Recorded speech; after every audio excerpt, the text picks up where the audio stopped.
Right. If I could have your attention, please. Thank you. So I'm going to start the day today with showing you some slides.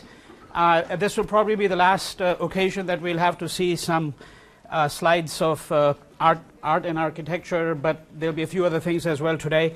And I'm beginning with the Delhi Sultanate. What you're seeing in front of you here is an image, a photograph of the Qutab Minar, which is in Delhi. So this is built during the Qutab dynasty, which let me remind you is the first of the dynasties that makes up what is called the Delhi Sultanate. And so this is a kind of a victory tower built during the reign of Qutb-ud-Din Aibak, and this would date to the early part of the 13th century. All right, here's a bit of a close-up. Some of these photographs are taken from the internet. Some of them are from my own collection. Generally, when you see a higher resolution image, if it's clearer, it's usually from my collection. But the images that are on the internet usually are not in very high resolution, you know. And some of the miniature paintings, obviously, which you're going to see, these are largely taken from the internet. So as I said, this is the Qutab Minar, early 13th century. You're not going to see anything else from the period of the Delhi Sultanate. There are a few tombs in the Lodi Gardens in Delhi, which date to the early part of the early 1500s. A few other buildings here and there, but by and large, what you have is really, you know, a collection of ruins for the most part. There are some masjids or mosques that have survived, but we're going to really move to the Mughal period because the more substantial pieces of architecture come from obviously that period. Now this over here is an aerial photograph of the part of the ruins of the Vijayanagar Empire. Okay, so this is down south. Recall, you know, in the Deccan, but not down into the Tamil country. And what you're seeing here, it's actually an extraordinary landscape. If you ever go there today, the place to go is a place called Hampi, and it's an extraordinary landscape because you see these large ruins, possibly the largest metropolis in ruins in the world today. You know, if you're only seeing a very small portion here. I mean, if you had a photograph that would show you the entire area, you would get a sense of the extent of this empire, of the capital here. And it's, as I said, it's an extraordinary landscape because it's got these ruins, and then you have these rock formations, and you have banana plantations. So it's quite surreal. But just a slight overview, as I said, in that picture that you had before. This is the Hazara Rama temple, and the slides that you're seeing now, the next few slides, are all from Vijayanagar. And again, you know, you're only seeing really the remnants of it because obviously the temple would have been a much grander affair in its pristine state. This is the Virupaksha temple, again part of the Vijayanagar Empire, and again in the proximity of Hampi. So these are the gopurams. This style of architecture you've seen in some of the temples that photographs of some of the temples that I'd shown you from South India on a previous occasion. Some of the carvings that you find, very often the animals that you will see will be horses and elephants, which would also have, of course, comprised part of the army of the Vijayanagar ruler, right? This is the Queen's Bath. So the central portion that you're seeing in the middle would have been filled with water, and this entire building is called the Queen's Bath. So you know, she would have had obviously a number of attendants to help her. And here you're seeing some panels from one of the temples over there. Very often the panels will show stories either from the Ramayana. They might show images of Ram, Sita, Lakshman, Krishna. They might be battle scenes, right? Once in a while you'll see musicians as well, right? And generally, again, virtually the entire area would have been carved. The walls would have been full of carvings. All right. So here in this particular panel in the bottom, you see Ram, Sita, and Lakshman, and right above that you're seeing a archery contest. Okay, and this is an image. So there are the three images that you're seeing now. These are all of Krishna. So this is Krishna dancing on the snake that he subdues. So this is what is called the Kaliya Mardana. Krishna as the slayer of the snake called Kaliya. So this is Krishna as Kaliya Mardana. So once he subdues the snake, he dances on top of it. Right? This is Krishna playing the flute, one of the most iconic images of Krishna, and one of the ways in which you can identify the god. Right? So remember what I've mentioned to you on a number of occasions, that each of the gods has his iconography. The goddesses have their own particular iconography. Right? The flute is always associated here with Krishna, and this is the Krishna who's the small boy, playing in the mud. That sort of image, the Bal Krishna. The Bhakti poet Surdas, whom we did not look at, devotes many of his poems, the bulk of his poems, to this particular image of Krishna, the Krishna who is a child, an infant. Right? So now we move to the Mughals. I mean, I just wanted to show you a little map here of the Mughals. So the area that you see on the top, that represents the extent of Akbar's empire. So the very top where you see the grid with the small squares, that was his empire in 1561. And then if you see the area which is shaded with the vertical lines, the empire had extended to that portion by 1605. The bottom portion, Vijayanagar, it says Vijayanagar Empire declined after 1565, so we are going to find that the empire is going to break up, and of course the attempt of the Mughal emperors is going to be to try to reclaim that area, join it to the empire. The portion that you see in the middle, including the portion called Golconda, this is what used to be the Bhamani, or the Deccan Sultanate. And you might remember what I mentioned to you, that the Deccan or Bhamani Sultanate would in fact actually disintegrate, right? It would lead to various smaller regional kingdoms, and there will be a constant attempt made by the Mughal emperors to appropriate this area. They're going to have expeditions down into this area. It's not shown as part of Akbar's empire because in fact it wasn't as such part of Akbar's empire, but there are going to be attempts made by his successors, particularly Aurangzeb, to reclaim this area. The Golconda kingdom and the Bijapur kingdom to the left of that, just to the east of Goa, these are both Shia kingdoms. Okay, and this is again important because if we're going to think of Aurangzeb as a particularly tyrannical ruler who had an animus only against the Hindus, it's useful to bear in mind that he dealt very severely with the Shia kingdoms of Golconda and Bijapur as well. Not only with the Hindus, but very severely with the Shias rulers as well. All right. Now we move to what I call miniature painting. So this tradition of miniature painting develops quite early in the Mughal period and will continue for a couple of hundred years. And we're going to see various schools develop in Rajasthan as well. So you're only going to see one or two samples of the Rajasthani schools. This is a miniature painting which shows the scribes at work. And when I'm talking about a miniature painting, I mean generally you might want to think of a painting, which is, let's say, roughly a foot long, maybe a foot and a half and a foot wide. All right, not square; they'll usually be rectangular. Generally, these will be done in workshops. Many of these miniature paintings have not been identified. That is, the artist has not been identified, but there are some particular artists who are well known for this art of miniature painting. Okay, so this painting, as I said, shows a collection of scribes in the court. What you're seeing here now is a miniature painting which dates to the period of Babur, and this is Babur, the Mughal emperor, supervising the construction of his imperial gardens. Okay, so this painting would date to the first half of the 16th century. Now you have, we're going to see some miniature paintings in a few moments, but I'm sort of giving it to you in more or less chronological order here.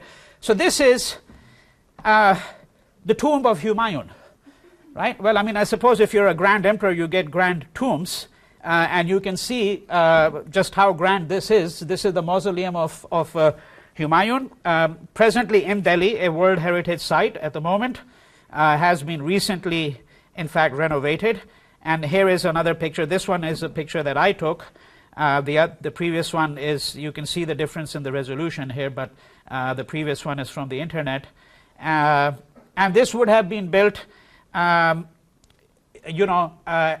the command of the Mughal Emperor Humayun himself. That is that, he essentially wanted a mausoleum, so when he dies, this is going to be where he's going to be interred. Right? Now you've got another set of miniature paintings. All of these date from the time of Akbar. You're going to see a few from the time of Shah Jahan as well, but most of these are from the time of Akbar.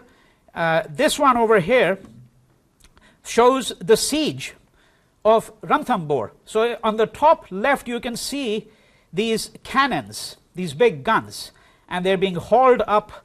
Okay, they're being hauled up this mountainside. So Ranthambore is a fort. It is now most renowned as a tiger sanctuary in Rajasthan. That's what people go to Ranthambore for. But you can see a fort. So this was one of the many places where Akbar established a huge fort.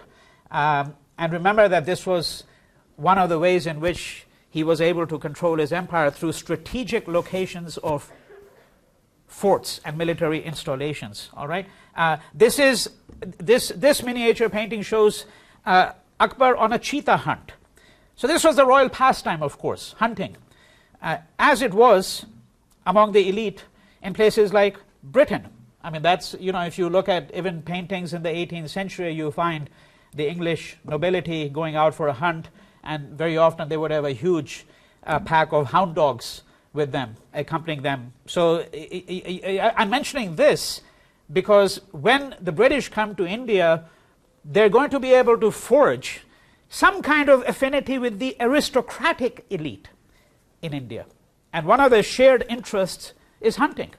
I mean, the Maharajas, the kings and the rulers in India were for them this was very much a pastime, and many of the English elite would take up this pastime as well. So this is, as I said, a miniature painting showing, you can see the cheetahs over there and the deer, right?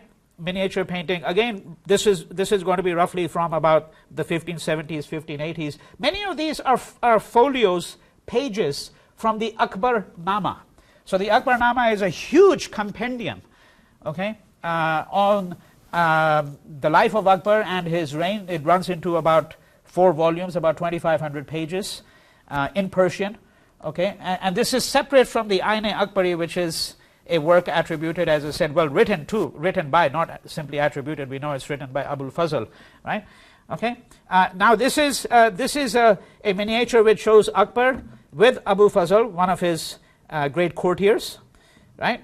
A member of his court, and the author of the work that I just mentioned a few minutes ago, the Ain-e-Akbari. Okay. And here's another miniature from showing a court scene. Okay, this is a scene where he's receiving. Actually, sorry, I think I made a mistake here. This particular one that you're seeing over here, if you see the people to the left, okay, this is actually Akbar in court with the Jesuits. That's what this is showing. So did you have a question? Yeah. Okay. Yeah. So one of the things I mentioned to you was that Akbar would actually gather together people representing different religious faiths, different sensibilities at his court. So he would listen to the Ramayana, he would have discussions with the Jesuits, with Hindus, right? And this is a scene which shows Akbar with the Jesuits at his court. And here you have Abu Fazl, his courtier. And now we move to some slides about architecture. So this is the tomb. It's called Sikandar. This is the tomb of Akbar in the area around Agra, okay, not very far from Agra at all, just a few kilometers from Agra, which was going to be one of the Mughal capitals. You really need close-ups to look at some of the work, but I just wanted to give you a sense of what some of the grand architecture is like, and we're going to move back to some of that, but in the meantime, I want to turn my attention to the Golden Temple. So I spoke to you very briefly about the sanctity of this place for the Sikhs, and this is a slide which shows the Golden Temple in its larger setting, and you might recall that it's under the 4th and 5th Gurus that the Golden Temple will start to come into shape.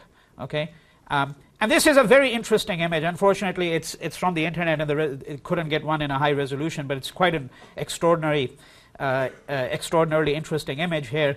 You see the 10 Gurus, okay, on the top, and then you see the Golden Temple, and in the middle you see the book, the Guru Granth Sahib, right? So as I said, Guru Gobind Singh is the last of the 10 Gurus, but the book stands in the place of the Guru. So when you need spiritual guidance, when you need spiritual advice, when you need solace and comfort from the travails of life, the sufferings of life, you can turn to the book. The book stands in place of the Guru, and it has the same sanctity as the life of the Guru would have, in effect, right? So this is actually a poster. This image is from a poster. Many of these religious objects will be sold at the great religious sites. So if you go to a great Hindu temple, you're going to find posters of Krishna, Ram, Shiva, Vishnu, Durga, Kali, Saraswati, Lakshmi, and so on. And obviously, if you go to a mosque, you're not going to find posters of images, but you'll find a poster of the Kaaba, right, in Mecca. Okay, something like that. And in the case of the Sikhs, you'll find posters of the Gurus or of the Golden Temple. One thing I do want to mention, because I may not have put it to you in quite these words when I was discussing the nature of this thing called darshan. You remember darshan is an idea which the word translates as gaze. So I had mentioned to you that one of the ideas that is quite prevalent in Hinduism is the idea of darshan.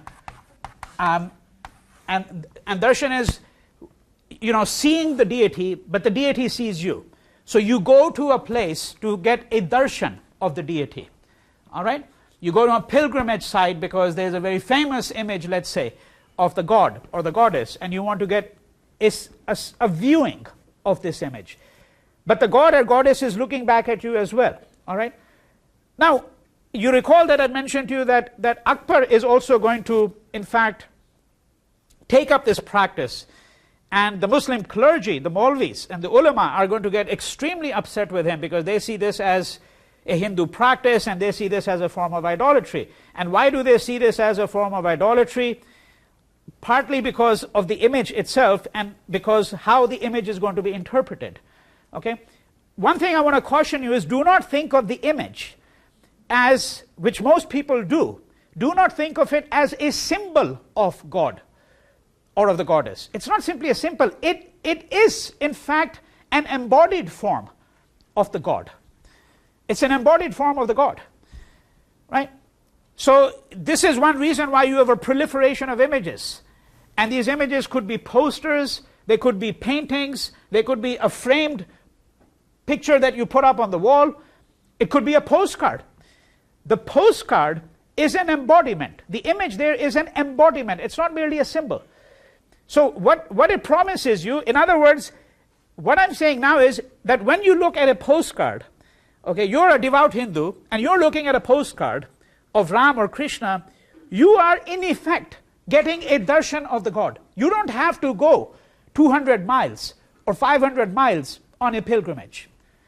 You can do your pilgrimage right there, so to speak, because God appears in that embodied form. And what darshan means in effect is that you cut out all the intermediaries. This is a direct link between you and the divine.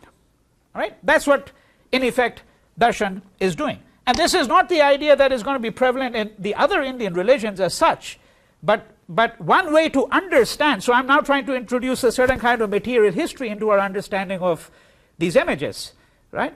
That when you look at these images, it's not simply a matter of consumption. It's not a matter of, simply putting them up and saying, well, this is a symbol. It's not, in fact, a symbol. What it is God embodied. It's embodied. All right? So there is a proliferation of these images, no matter what kind of religious site you go to, and you don't have to go to only religious sites.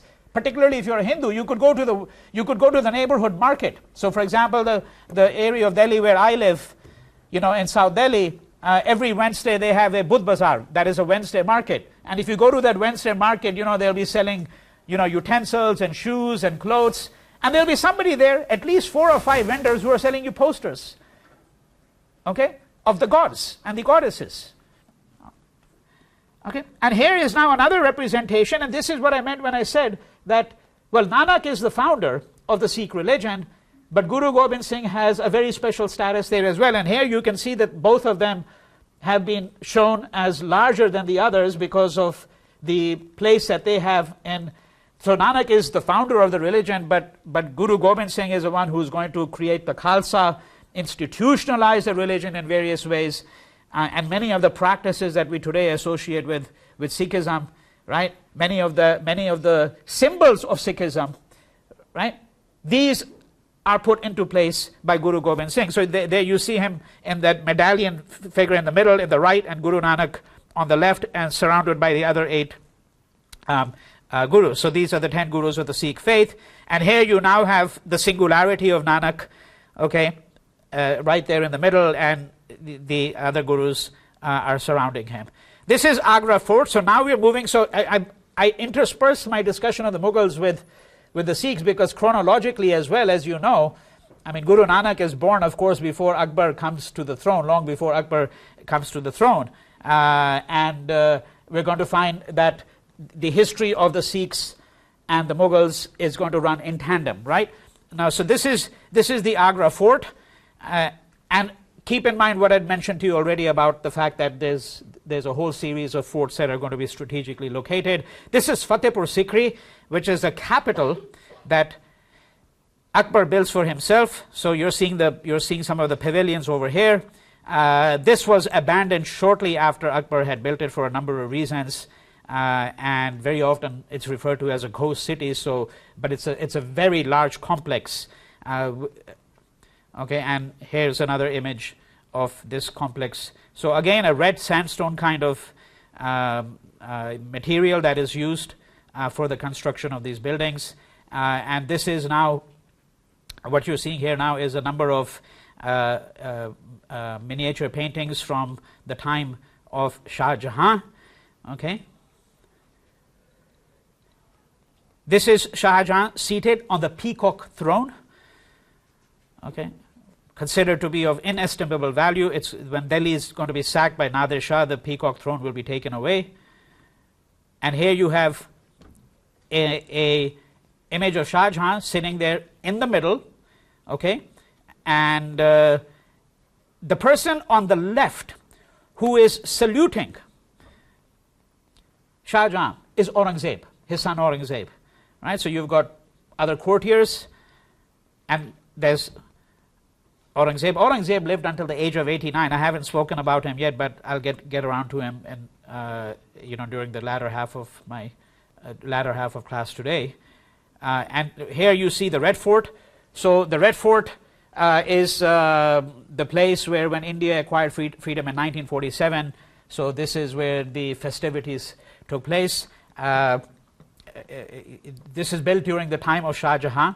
And the city that Shah Jahan built is called Shah Jahanabad, which is part of Old Delhi, what is now called Old Delhi. Okay, I want to underscore the importance of such buildings as the Red Fort, and I'll underscore it in a very particular way.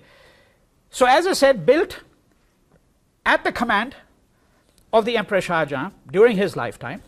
Okay, part of Old Delhi.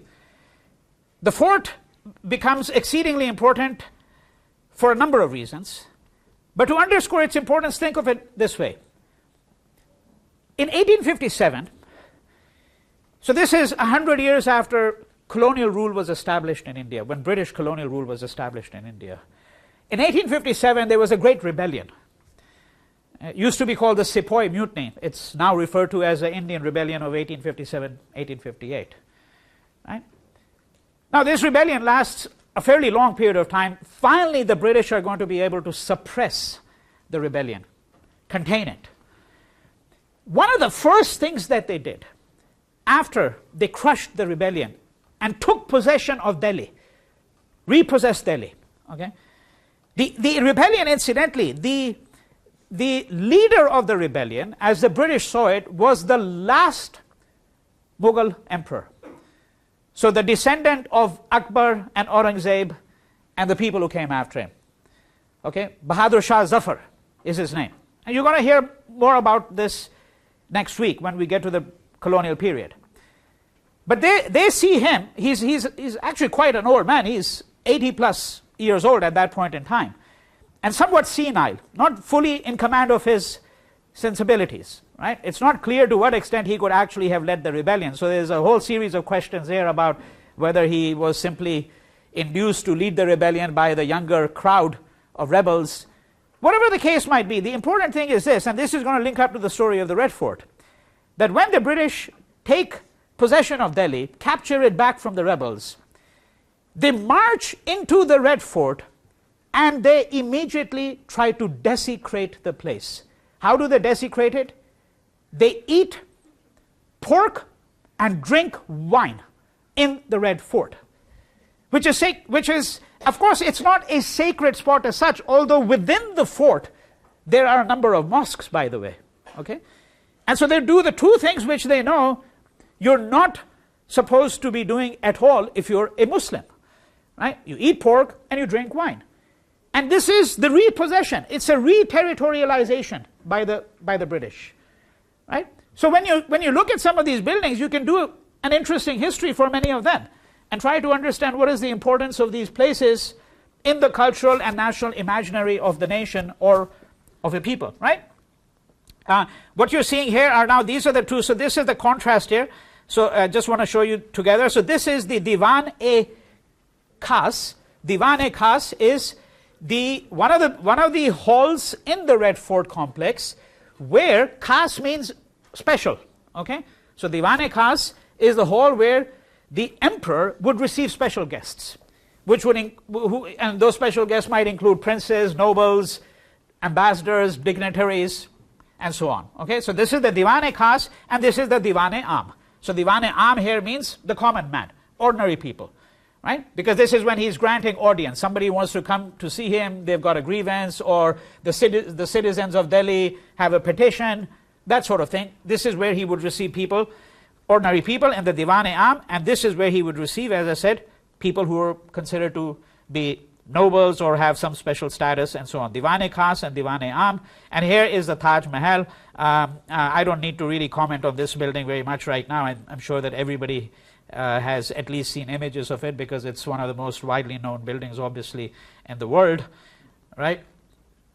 Built during the time of Shah Jahan for his deceased wife, and as I said, there are lots of apocryphal stories. For example, one of the stories that has circulated for many years is that the chief architect, that Shah Jahan wanted the hand of the chief architect to be severed, to be cut, to ensure that he would never do another drawing of a building which might exceed the Taj Mahal. Right?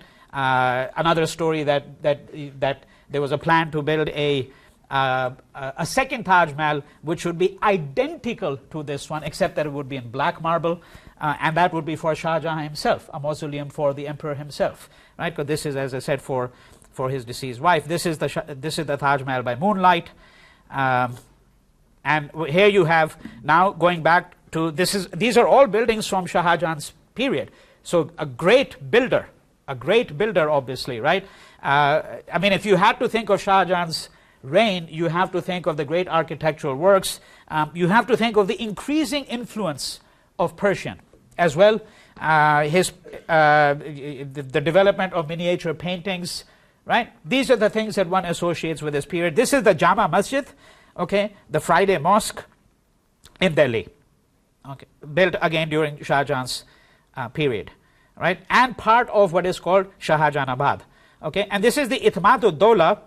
The Itmad-ud-Dawla is an extraordinary building. It's a much smaller building and doesn't receive the same attention as a Taj, because unfortunately it's in the same city. So once people have seen the Taj, they pretty much are exhausted, and many of them don't get around to seeing this building. This is not a great image, but you'll see some images. The work here is absolutely extraordinary and dates to the same period. Okay, so here you get a close-up of, you see the inlay work, again marble here. Inlaid work was a specialty in this period and would continue, and you also see the filigree work.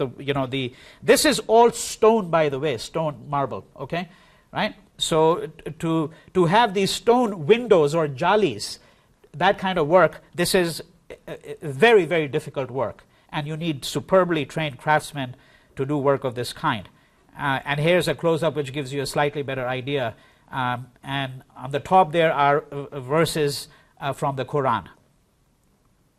Okay, and this is an illustration of the kind of inlaid work that I'm talking about. In the Taj, it is said that in this inlaid work they would have put diamonds and rubies and so on. That's usually what is argued, but all of those would have been taken out over a period of looted and pillaged by various people. This is supposed to be a close approximation. I wouldn't necessarily look at it that way, of the poet Tulsidas, who writes the Ramacaritmanas, right? The Ramacaritmanas, let me remind you, is the version of the Ramakatha of the Ramayana that is found in North India. A deeply venerated text, not just in North India, but in large parts of the Indian diaspora. If you go to places like Fiji, Mauritius, which have large Indian populations, Trinidad, Suriname, Guyana, okay, you're going to find that the Ramacaritmanas is widely known among the Indian indentured migrants who came there in the 19th century. In fact, there are parts of Fiji, when I went to Fiji about 10 years ago, I was told explicitly, this is Manas country. So they would point to a particular place, and Manas meaning Ramacaritmanas, that this is a place where the Ramacaritmanas is deeply venerated, it's going to be recited, right, so forth and so on. And Tulsidas is a contemporary of the Emperor Babur. Okay, this is probably where Tulsidas lived. He lived in the city of Banaras. So this is a contemporary image from Banaras, again one of the most famous representations of India that you're going to find in tourist posters. So these are the ghats, the bathing areas in the city of Banaras. There's a very interesting remark about Banaras by Mark Twain, okay, who many of you I'm sure will know as the author of The Adventures of Tom Sawyer and Huckleberry Finn. Well, Mark Twain actually traveled to India in the 1890s. The book is called Following the Equator, and one of the places he visits is Banaras, and he says that Banaras is older than history, it's older than legend, it's older than history and legend put together, right? Possibly the oldest continuously inhabited city in the world. Okay, and that's Banaras. So this is where Tulsidas would have come from, along the Gangetic plains east of Delhi, south and east of Delhi. Okay, and this is a verse from the Ramacaritmanas.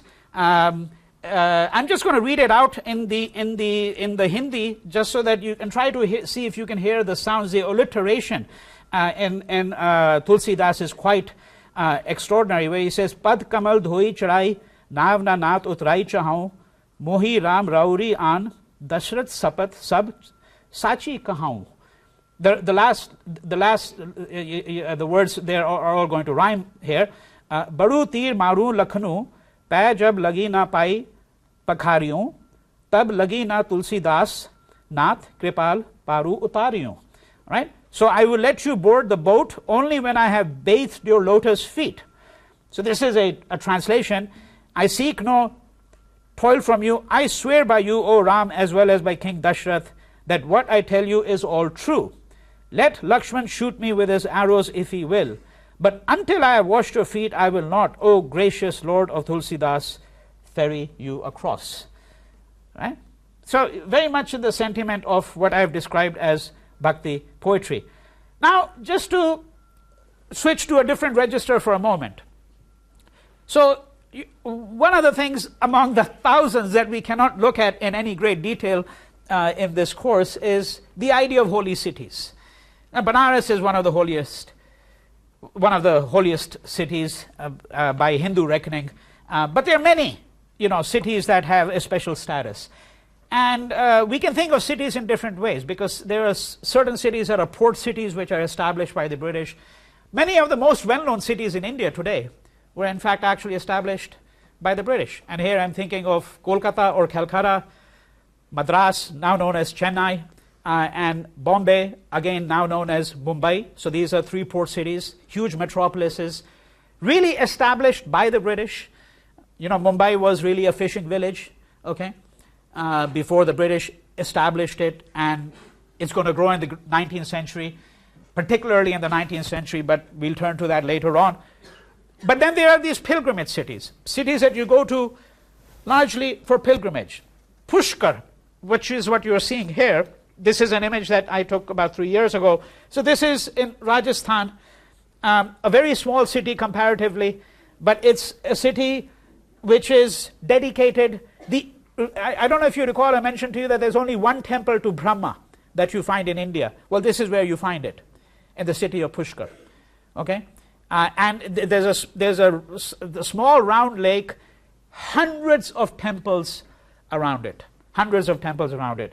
A big hangout, by the way, today for hippies, for Israelis who are, had their 2-year stint in the army and want to chill out in India, smoke some ganja or whatever it is, right?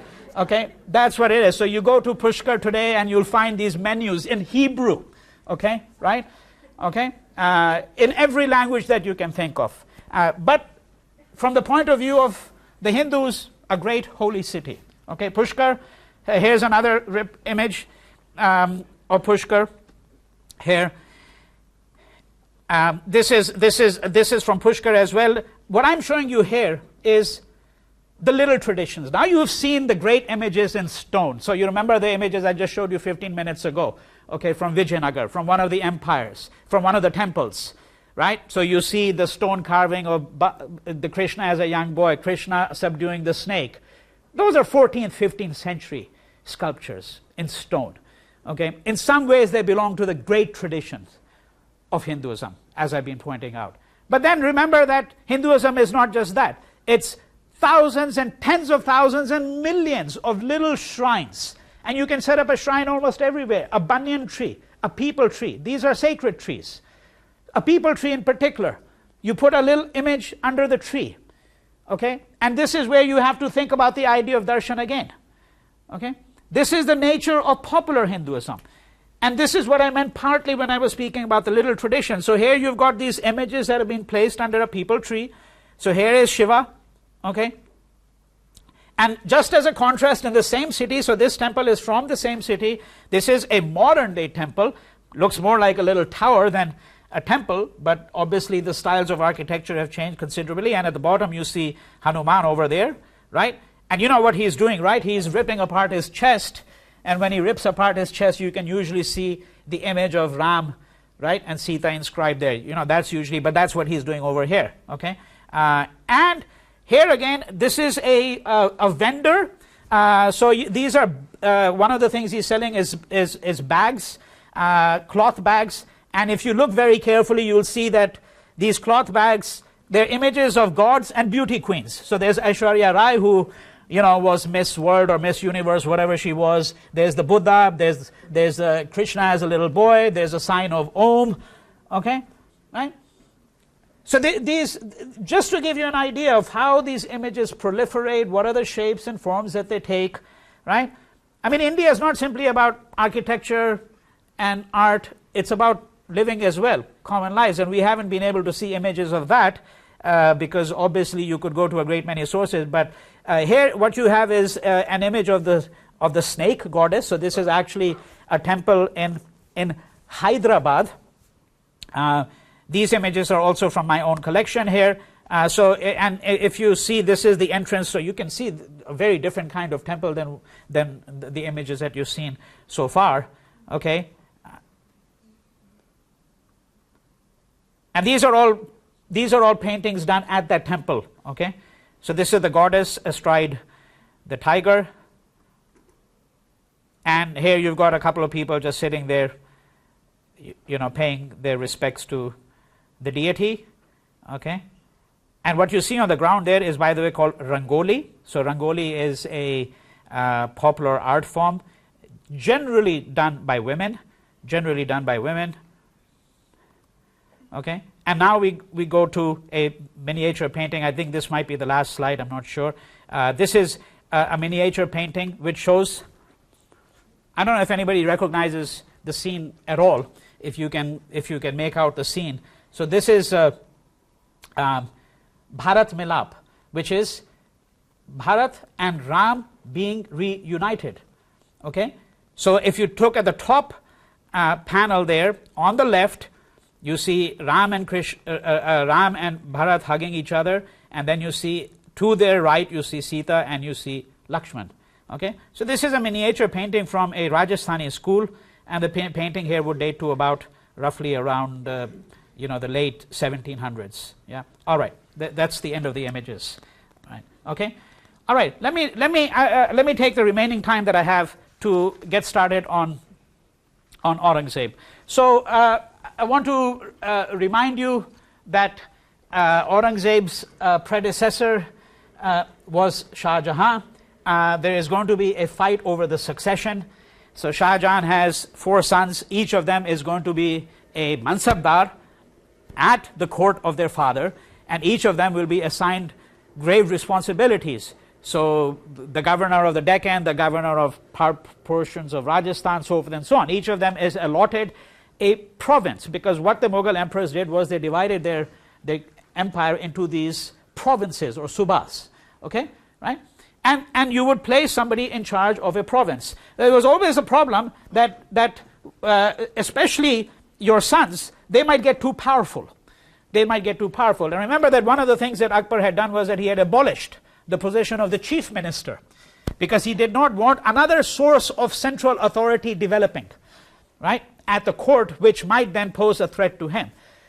So he apportions the responsibilities, right? You've got a revenue minister, for example. You've got a minister who's going to obviously take care of affairs of the state, internal matters, security, so forth and so on, administration, right?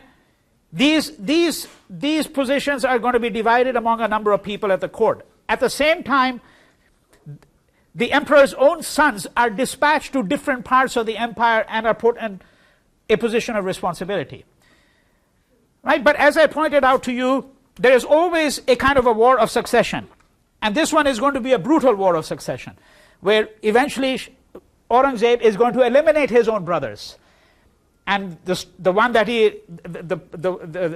one of the brothers that he eliminates in particular, who, as I said, becomes a well-known figure in Indian history, and if you read people like Nehru and others of Nehru's kind, they will argue that had Dhara Shikoh in fact actually triumphed, the history of India might have been quite different. Dhara Shikoh, for example, was a patron of Indian philosophy. He has the Upanishads translated into Persian. Right? It's a sign of his ecumenism, a sign of the pluralism and tolerance that he embraces. Quite unlike what happens with Aurangzeb, at least according to the received histories that we have had up till this point in time. Right? The long and short of it is that Dhara Shikoh is going to be killed. His head is brought, as I said, on a platter before Shah Jahan, before the emperor, and Aurangzeb is going to be able to triumph. He imprisons his own father and occupies the throne in 1658, right? 1658. He's already at this point 40 years old. Right? He's born in 1618. He's going to reign for 49 years, so he's going to die at the age of 89. Now, to give you an idea of what this reign is like and what some of the arguments have been, the historian John F. Richards, I think, espouses a point of view that might be considered in this sense quite typical. The argument that he gives is an argument that basically it was Aurangzeb's adherence to Sharia, or at least his ferocious attempts to do so, which undermined his empire because it left his subjects deeply disaffected. Okay? That used to be the traditional interpretation. I think that Richards to some extent still subscribes to that interpretation. There is a much more recent strand of scholarship which underscores the structural reasons for the empire's decline. right? The structural reasons for the empire's decline, which have to do with a great many external and internal factors. Right? The external factors have to do in part with the war that Aurangzeb is going to wage with the Marathas, about whom I'm going to speak to you in my next lecture, since we're not going to be able to get around to Shivaji and the Marathas today. Right? The coming of the Europeans is going to introduce certain factors in Indian history which are going to become important. The internal factors which might account for the structural reasons, as I said, for the decline, have to do with the extremely expensive campaigns that Aurangzeb conducted in the Deccan. Okay? And when I say extremely expensive campaigns, you have to think of the army and the size of these armies. So according to the reports, according to the historians who have looked at the documents, appropriate documents, the conquest of the Deccan, which Aurangzeb attempted, right, and for which he takes the imperial army, some insight into that can be gained from the fact that the city of tents that they put up, all right, when they camp for the night, is,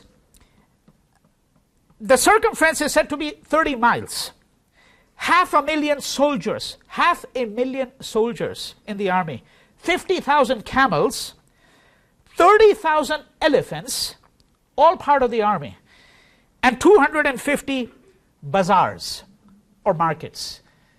And why do you need bazaars? Because you obviously need provisions. You've got 500,000 people, somebody's got to feed them. You've got to have, oil, food, soap, etc., etc. Right? Bedding, right? And so you've got traders. So you've got traders who accompany the army. Okay? And this is important to remember, because you have such a huge army, there are always going to be people who are going to be left behind, who cannot keep up with the rest of the army. This is where Shivaji is going to come in. So just giving you a little idea of what Shivaji is going to do. Shivaji comes from Western India. I'm going to talk about him a bit later on, but the relevance of Shivaji to the remarks that I'm making here is the following, that what Shivaji is going to do is he's going to pioneer guerrilla warfare in the Indian context in the 17th century. And one of the things that his soldiers are going to do is they're going to pick on these people who get left behind constantly, right? Right? That's what he's going to do. You conduct these lightning raids, you pick on these people, pick on the traders, okay, and you constantly erode the strength of the army. Okay? But let's get back to Aurangzeb just for a second, just a few more remarks about him. So Aurangzeb comes to the throne in 1658, and from the outset he is going to impose a number of regulations. These regulations that I'm going to give you are going to be imposed within the course of the next 15, 20 years. He's going to appoint censors of public morals called Mutsahibs. This is going to be in 1659. Okay? He's going to pass fatwas which are going to prohibit alcohol and gambling. He's going to reimpose the jizya. And once again, yet another reminder about what the jizya is. It's a poll tax imposed by the Islamic ruler on his non-Islamic subjects, in this case Hindus, in 1679. There are people who are going to be exempt from the payment of the jizya. Let me be very clear about that. And one of if you go to my website Manas, you'll actually find the fatwa that was issued. There's the text of the fatwa translated into English that was actually issued, which at the end of the fatwa it gives you a list of all the people who are exempt from the payment of the jizya. Okay, the people who are unemployed, people who are blind, right, physically incapacitated, young, so forth and so on. Okay, right. Some of the other regulations that he imposes: 1668, he outlaws Hindus' religious fairs. 1669 prohibits construction of Hindu temples, and issues a fatwa ordering that the practice of darshan be discontinued. 1675 doubles the levies or taxes on Hindu merchants from 2.5 to 5%. And on this subject, let me just say a couple of words about the economic history here. Okay? So during the reign of Akbar, one of the things we have to think about is, and if in this economic history is, you can think about the markets, what kind of markets existed there, right? But the comment that I think is the most pertinent, and I just want to lay that comment before you right now, and then you can think about it, and when you do the reading, meditate on it a little bit to understand exactly what is happening over here.